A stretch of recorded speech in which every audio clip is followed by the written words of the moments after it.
കഴിഞ്ഞ വർഷവും അതിന് മുമ്പത്തെ വർഷവും നമ്മൾ ഓർമ്മ വെച്ചാൽ മുതൽ എല്ലാ ഡിസംബർ 25-നും ക്രിസ്തുമസ് ആഘോഷിച്ചു, പടക്കം പൊട്ടിച്ചു, സ്റ്റാർ തൂക്കി. പിന്നെ എന്താണ്, എല്ലാവരും ഇല്ലെങ്കിലും ഒരു ഭാഗം ആൾക്കാർ എന്താണ് ഈ ക്രിസ്തുമസ് വരാൻ വേണ്ടി കാത്തിരിക്കുകയാണ്, ഒന്നിച്ച് പാർട്ടി നടത്തി കള്ളു കുടിക്കാന്. പ്രിയപ്പെട്ടവരെ, മദ്യം കഴിക്കുന്ന അല്ലെങ്കിൽ ഒരു മദ്യപാനി പോലും സ്വർഗരാജ്യത്തിൽ പ്രവേശിക്കത്തില്ലെന്ന് പറഞ്ഞാൽ ആ യേശുക്രിസ്തുവിന്റെ അതേ നാമത്തിൽ നിങ്ങൾ കള്ളു കുടിക്കുമ്പോൾ നിങ്ങൾ ആരുടെ അടിമയാണ്? കർത്താവിന്റെ അടിമയാണോ സാത്താന്റെ അടിമയാണോ? തീർച്ചയായിട്ടും നിങ്ങൾ സാത്താന്റെ അടിമത്തത്തിലാണ്.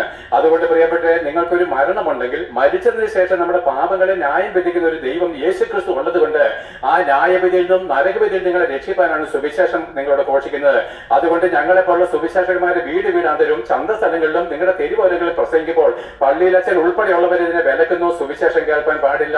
ഞങ്ങളുടെ പാരമ്പര്യത്തിൽ മാത്രം നിന്നുകൊണ്ട് നമ്മൾ പാപിയായിട്ടല്ലോ ജനിച്ചത്, പാപിയായിട്ട് മരിച്ച് നമുക്ക് ഒന്നിച്ച് നരകത്തിൽ പോകാമെന്നാണ് അവരുടെ വാക്കുകൾ. എന്നാൽ പ്രിയപ്പെട്ടവരെ, പാപിയായിട്ട് ജനിച്ച നീ പാപമോചനം നേടി ദൈവത്തിന്റെ മക്കളും വിശുദ്ധരുമായിട്ട് മരണത്തിന് മുമ്പ് ഭൂമിയിൽ ജീവിക്കണമെന്നും അതിനുശേഷം നിങ്ങൾ മരിച്ചതിന് ശേഷം ദൈവത്തിന്റെ വിശുദ്ധന്മാർ മാത്രമുള്ള ദൈവരാജ്യത്തിൽ പ്രവേശിക്കണമെന്നും ദൈവം ആഗ്രഹിക്കുമ്പോൾ ആ ആഗ്രഹം സാഫല്യത്തിലേക്ക് കൊണ്ടുവരുവാൻ ഞങ്ങളെ ഉപയോഗിച്ച ദൈവത്തെ ഞങ്ങൾ സ്തോത്രം ചെയ്യുന്നു.